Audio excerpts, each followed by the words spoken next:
If you feel like you are just floating through your day-to-day, if you feel like you are stagnant, this episode is going to be for you, so take a listen. I'm Rickey Jasper, and this is the Chasing a Greater Vision podcast. After getting laid off 2 times in 6 months, I realized I had to be chasing a greater vision in my life. I had to be walking into my calling. I spent time building up a successful fitness apparel business, and then now stepping back in front of camera to talk, to speak more, to hopefully inspire you to chase a greater vision in your life. And my goal with this podcast is for us to do it together. So let's make it happen.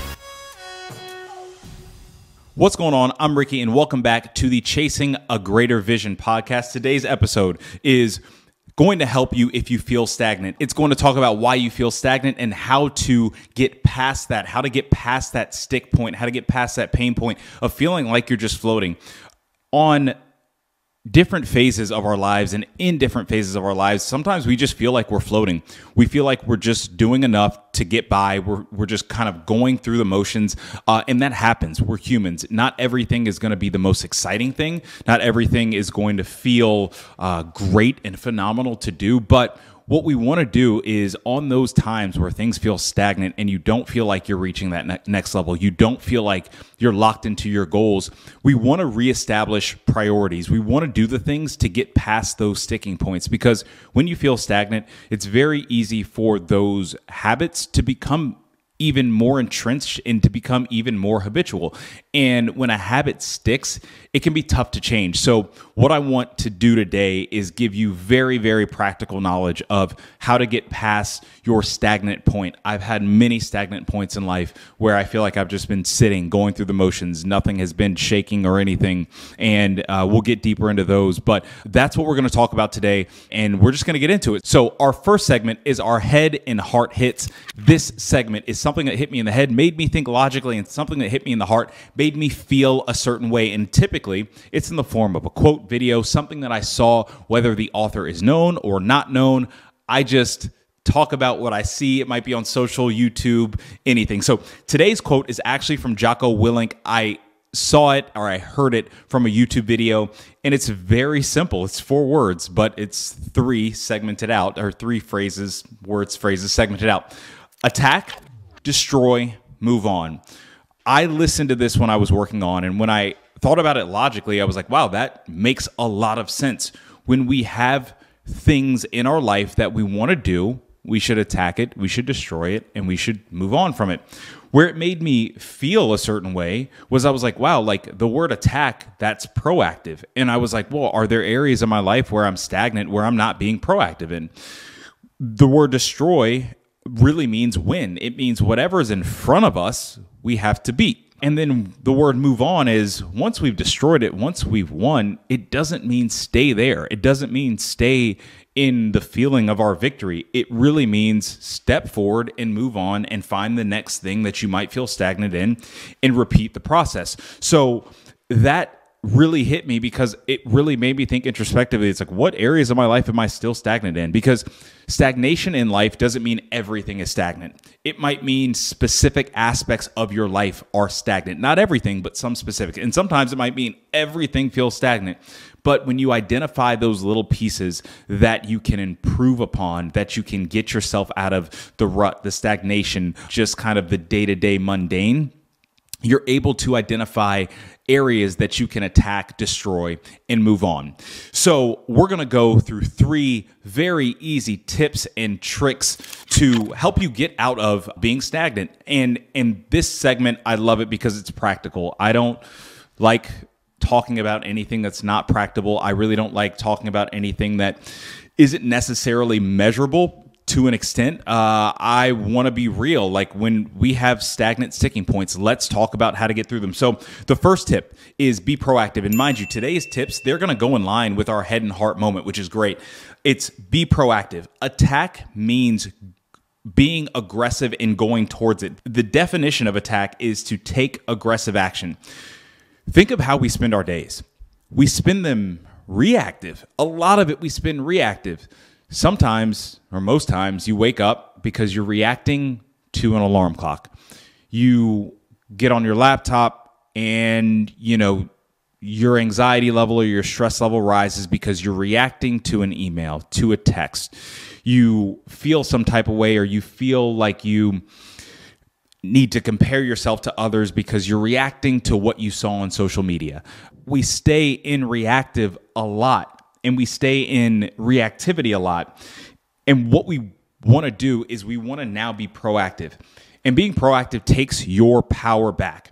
When you're stagnant, oftentimes you feel that you don't have any control over your day. You're just kind of floating. So this proactivity, this attacking, is really having the mindset of being extremely proactive. When I played basketball, I was a point guard, and the number one thing, well, there's a lot of number one things that were always important, but one of the main things that was important, especially when you were going to attack a defender, you have to think about what the defender is. The defender is a reactionary player. They're in a reactionary position. A defender can't defend you unless you are attacking as an offender. That's why the word defense is defense and offense is offense, right? So as a point guard, in order for me to make a basketball move, in order for me to make a good pass or to score the basketball, I have to attack the defender. Not only do I have to attack the defender, I have to know the way in which the defender is defending me. So the most efficient way to get past the defender very quickly is to attack their high foot. So if you play basketball, if a defender is forcing you to your left hand, that means that their high foot is basically trying to cut off your right side. Now, if I go right, as the defender's trying to force me left, I already have a step on that foot. So they have to drop, which means that they're lagging behind. That lag time as a defender, that's reaction. So as an offender, once you go on the offense, you actually can gain a little bit of ground against whatever's in front of you. And that you might feel stagnant in your workouts. Well, offensively, what you do is you get prepared the night before, because in the morning, that defense of, oh, it's early, or, oh, I don't have things prepared, the defense isn't even there because you've already beat it the night before, right? When it comes to relationships, it's like, well, how do I strengthen my relationships? Well, having those difficult conversations and those real talks and finding out areas that you need to improve yourself that sometimes you don't even like in yourself prior to it becoming a big issue, that's being on the offense. That's attacking those things. So when I say attack, I mean attack aggressively. It's really think about these things that are causing you to be stagnant. Sometimes the things that are causing you to be stagnant, it's self-inflicted. It's not always about something else actually causing some type of defense in your life. Now, there are extenuating circumstances where things happen, and I'm not talking about those things. I'm talking about, our day-to-day stagnation. So make sure that you are being proactive. Find the things that are causing you to be stagnant and be proactive against them.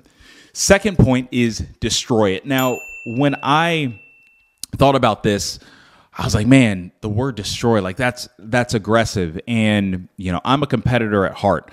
But I also have a little bit of insecurity in myself where I'm like, I really focus on my preparation. And even when it comes to any sort of competition, even when it comes to any sort of big area of my life that I want to improve, I question myself.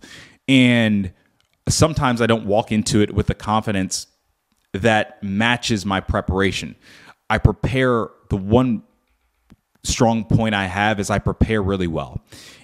But sometimes when I get to the thing, I really question myself. And sometimes my performance suffers because I question myself. So the word destroy it, I was like, well, sometimes you'll destroy it. And sometimes, we're human and you won't destroy it. And although that's true, that is true. But the mindset that I focused on changing for myself is, oh, I don't care what the outcome is. I'm going to go in it with the mindset of I'm going to destroy it. Now, what does destroy mean? It means doing more than just showing up. When we're stagnant, we show up. We show up to our jobs. We show up to our relationships. We show up to our fitness.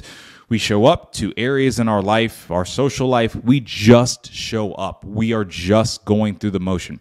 Destroy means doing more than just showing up. I call this my no participation award mentality. I have this shirt on, rinse, do daily, and that means, hey, we've got to put in some work and do more than just showing up so we can earn this. That is what you have to do to get out of a rut, to get out of when you feel like you're out of sync and out of a flow. Showing up isn't enough. And at times, showing up is enough because you're not showing up. But when you've been showing up, sometimes that's when you feel stagnant. It's oftentimes because you've been showing up and you're like, oh, I've been showing up here for day after day, year after year, but nothing is changing. And it's like, it's not changing because you're not changing, because the work ethic's not changing, because the effort's not changing, because the mentality of destroying whatever's in front of you, and that might be old mindsets or anything, is not changing. So we're not just going to now just be participants. We're not just going to show up and act like that's enough. We are going to absolutely destroy it. I have a manager who I've worked with, and he gave me the best bit of advice. And I was performing well at work, and there was one deliverable that I thought I knocked out of the park. Well, the client sent it back to my manager and was like, hey, it was fine, but like there was this that was like slightly missing, this that was slightly off, so on and so forth. And my manager was like, hey, you know, we talked about it and we went through it, reviewed it, and I was like, man, like I had done a lot of the technical work effort and the documentation, the development, all this other type of stuff. And I was like, this seems pretty good. And he said this story. He said, look, he's like, you know, and he's an Indian guy. He said in India, he's like, we work with a lot of wood stuff. And he's like, so when you go into a store that sells a lot of wood, the wood is built beautifully. What attracts people isn't always the structure of the wood. It's the polish they put on it. And I was like, man, wow, that made so much sense. The structure is the structure. It can be a beautiful structure, but if it's dusty and it's, you know, not kept up, you're going to walk right past it. But when the thing is polished, when it looks good, the structure just emanates. You're able to see it. So the showing up is just the structure.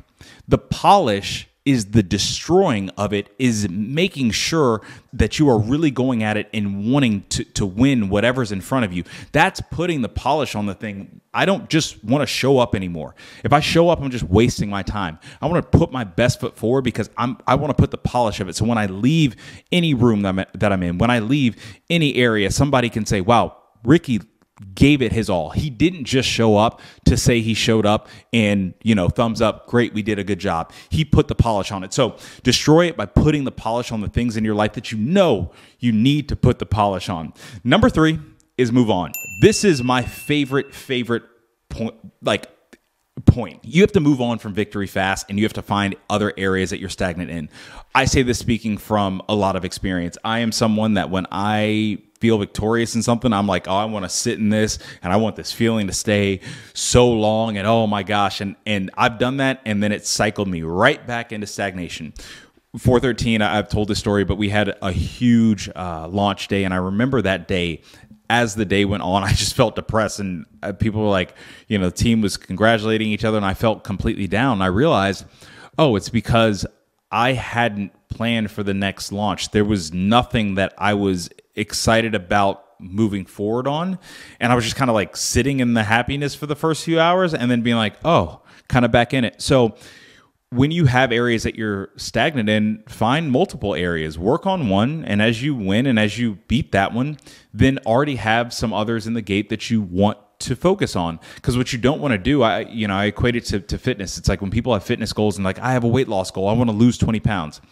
They lose 20 pounds. Then what do they do on that day they lose 20 pounds? They gain it right back because they're like, their celebration is the thing that caused them to gain all the weight. So if you're saying, okay, I want to lose 20 pounds, you lose 20 pounds, we'll already have a goal that is after that. Well, maybe it's not just a weight loss goal. Maybe it's, okay, I want to be able to run X amount of miles in however many minutes. Okay, cool. Maybe you have a day or two off where you just enjoy or whatever, but you already have another goal that's in front of you. So you want to identify other areas in your life that you're stagnant, and you want to make sure that you move on from those, because if you don't move on, you will actually win and do really well and like yo-yo diet your life. You know, we see it all the time with people. I think Carly and I were talking about this last night. Weddings are hilarious.